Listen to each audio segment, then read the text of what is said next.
আসসালামু আলাইকুম সবাইকে।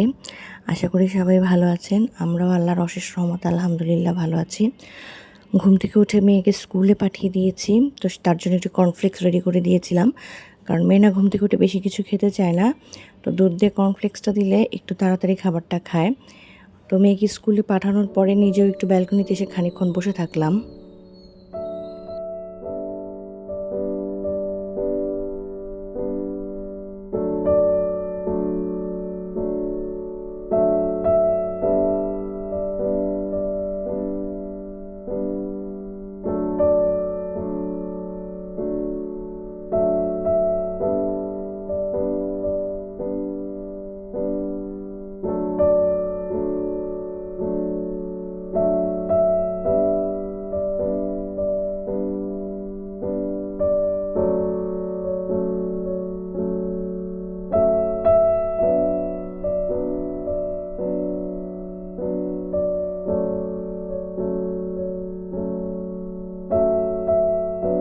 সকাল থেকে না একটু ঝিরিঝিরি বৃষ্টি হচ্ছিল, আর সেই কারণে আকাশে একটু মেঘের ঘন ঘটা দেখা যাচ্ছে। আর প্রকৃতিটা খুব সুন্দর হয়েছিল সকালবেলা। মানে এই সকালবেলা ঘুম থেকে উঠে সুন্দর প্রকৃতি দেখলে না মনটা কিন্তু ভালো হয়ে যায়।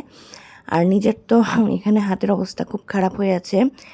তো সে কারণে মন ভালো রাখাটা এখন খুব জরুরি। কারণ শরীর যদি সাপোর্ট অনেক সময় না দেয়, তবুও দেখবেন যদি মনটা ভালো থাকে না, কাজের গতি এমনিতেই চলে আসে। মানুষের নিজের ইচ্ছা শক্তি, মনোবল এটাই কিন্তু সবচাইতে জরুরি। আপনার শরীর যতই খারাপ থাকুক বা যাই থাকুক, আপনি যদি মনের জোর রাখেন বা ইচ্ছে রাখেন যে না আমাকে পারতেই হবে, তাহলে দেখবেন অনেক বড় বড় বাধাও সফলতার সাথে ডিঙিয়ে যাওয়া যায়। তো এখন আমার অবস্থাটাও সেরকম হয়েছে যে হাতটা অনেক দিন ধরে ভেঙে আছে, বাম হাতটা, কিন্তু কাজকর্ম তো চালিয়ে যেতে হবে। তো আল্লাহর রহমতে মনের ইচ্ছা আর জোরের কারণেই আমি সুন্দর মতন সব কাজগুলো কমপ্লিট করতে পারছি, সেজন্য আল্লাহর কাছে শুক্রিয়া। তারপর এখানে একটু আজকে পরোটা ভেজে নিচ্ছিলাম নিজেদের জন্য। তারপর মেয়ে স্কুল থেকে আসার পর তো ওকে একটু আমি রুটি দিয়ে নেহারি দিয়েছি। তার আবার নেহারিটা ভীষণ পছন্দ। এই নেহারিটা আমি ফ্রিজেই রেখেছিলাম, তো এটা একটু গরম করে দিলাম। আর নিজেদের জন্য তো হচ্ছে বুটের ডালের সাথে মুরগির ওই যে পাখা, গলা গিলা, এগুলো দিয়ে আমি একটা আইটেম রান্না করেছিলাম।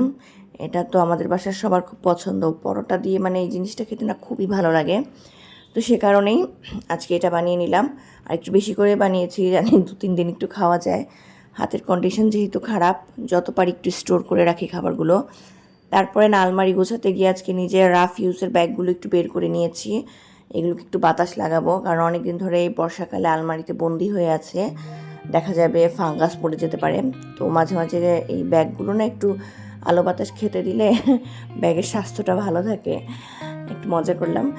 আর এখানে আমার এই ব্যাগটা হচ্ছে ক্যারামেল কালার, এটা আমি খুব বেশি ইউজ করি। তারপর হোয়াইট কালার ব্যাগটা হোয়াইট আউটফিটের সাথেই নেওয়া হয়। আর এই পার্সটা আমাকে না আমার ছোটো বোন গিফট করেছিল থাইল্যান্ড থেকে। এগুলো সবই আমার রাফিউজের ব্যাগ। আর এই পিঙ্ক কালার ব্যাগটা না খুবই কিউট, আমার তো ভীষণ পছন্দ এই ব্যাগটা। পিঙ্ক আউটফিটের সাথে নিলে খুব ভালো লাগে। আর এই ব্যাগটাও আমি যে কোনো আউটফিটের সাথে না ক্যারি করতে পারি, কালারটা এরকম। আর পেস্টাল কালার ড্রেসগুলোর সাথে এই ব্যাগটা হচ্ছে আমি ক্যারি করি। আর এখানেও একটা কিউট পিঙ্ক ব্যাগ আছে। তো ব্ল্যাক কালার তো মেয়েদের জন্য মাস্ট, যে কোনো ব্ল্যাক কালার ব্যাগের প্রতি সব মেয়েদেরই আগ্রহ। আর এই পার্সটা আমাকে আমার ছোটো বোন গিফট করেছে।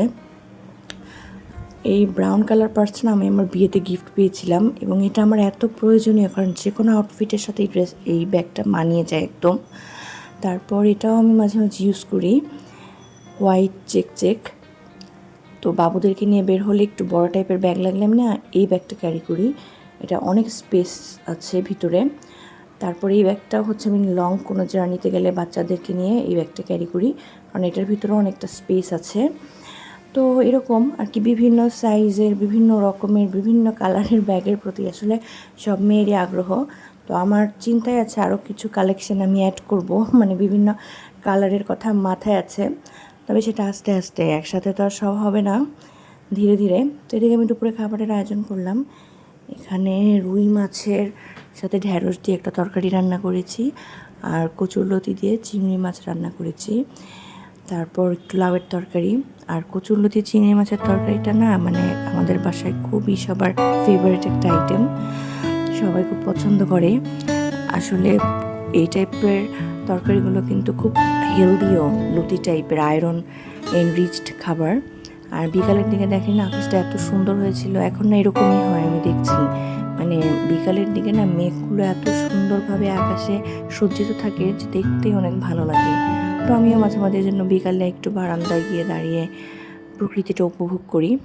আর সন্ধ্যায় তো আমার বাচ্চারা আজকে বায়না করেছিল আইসক্রিম খাবে, তো হাজব্যান্ড অফিস থেকে আসার সময়ের জন্য একটু আইসক্রিম কিনে নিয়ে এসেছে চকলেট ফ্লেভারের, আর এটা তো সবারই পছন্দ, সাথে একটু সিঙ্গারা আর আঙ্গুর দিয়েছিলাম। আর আজকে না সন্ধ্যায় বাবুদেরকে নিয়ে একটু ব্যালকনিতে বসে চা খেলাম। আমার অনেক দিন অসুস্থতার কারণে না ওদের মনটাও কিন্তু খুব খারাপ, তাই ওদেরকে মাঝে মাঝে একটু এনকারেজ করার জন্য এদিক সেদিক করে একটু এন্টারটেইন করার চেষ্টা করি, এতে ওদের মনটাও ভালো থাকে। আর ওরা কিন্তু আমাকে মাশাআল্লাহ প্রচুর সাপোর্ট দিচ্ছে, আমার টুকটাক কাজগুলো করে দিচ্ছে। আমার বাচ্চারা মানে ওরাও বুঝতে পারছে যে মাকে হেল্প করতে হয়। আসলে সব বাচ্চাদেরই না এই নলেজটা থাকা খুব জরুরি যে ফ্যামিলি মেম্বার্সরা বিপদে পড়লে যে তাদেরকে হেল্প করতে হবে, ছোটোবেলা থেকে এগুলো শেখাটা খুব দরকার।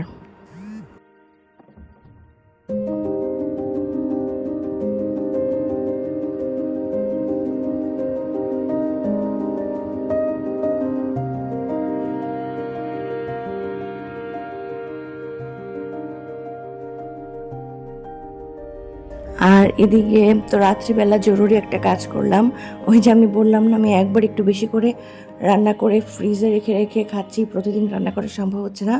তো এখানে দেখে না পুরো আমি না বেশ অনেকগুলো আইটেম রান্না করেছি। এখানে বেলে মাছ ছিল, কচু শাক, ইলিশ মাছ, চাল কুমড়া দিয়ে ডাল, আর ওখানে রুই মাছ, এগুলো সব না আমি একবারে রান্না করে ফ্রিজে করে বক্সে রাখবো। তো আজকের ব্লগটা এই পর্যন্তই।